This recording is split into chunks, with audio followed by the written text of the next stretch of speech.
السلام علیکم ورحمۃ اللہ وبرکاتہ۔ بسم اللہ الرحمن الرحیم۔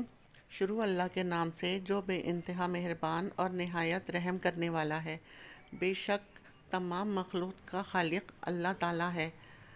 اگر ہمیں اللہ کی تعریف کرنی ہے تو ہم صبح شام اس کی تسبیح کریں، اس طرح ہمیں اللہ کا قرب حاصل ہوگا اور اللہ کو ہم راضی بھی اس طرح رکھ سکتے ہیں۔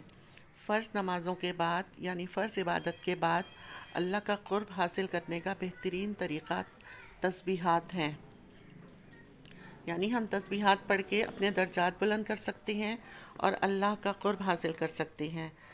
ایک حدیث آپ کے سامنے شیئر کر رہی ہوں میں، مسند احمد کی حدیث ہے، اس کا نمبر ہے 221994۔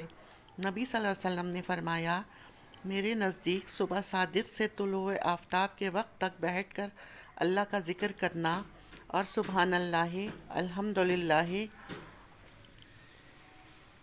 اللہ اکبر، لا الہ الا اللہ کہنا اولاد اسماعیل میں سے 2 یا اس سے زیادہ غلام آزاد کرنے سے بہتر ہے۔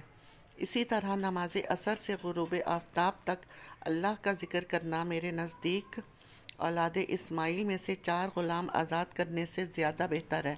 یعنی دن کے دونوں سروں پر اللہ کی تسبیح کرنا اللہ کو بہت پسند ہے کہ میرا بندہ میرے لیے میری تسبیح پڑھ رہا ہے۔ ایک اور حدیث آپ کے ساتھ شیئر کر رہی ہوں، نبی صلی اللہ علیہ وسلم نے فرمایا، یہ ترمذی کی حدیث ہے، تم اللہ تعالیٰ سے ایسی حالت میں دعا کیا کرو کہ تم قبولیت کا یقین رکھو اور یہ جان رکھو کہ اللہ تعالیٰ غفلت سے بھرے دل سے دعا قبول نہیں کرتا۔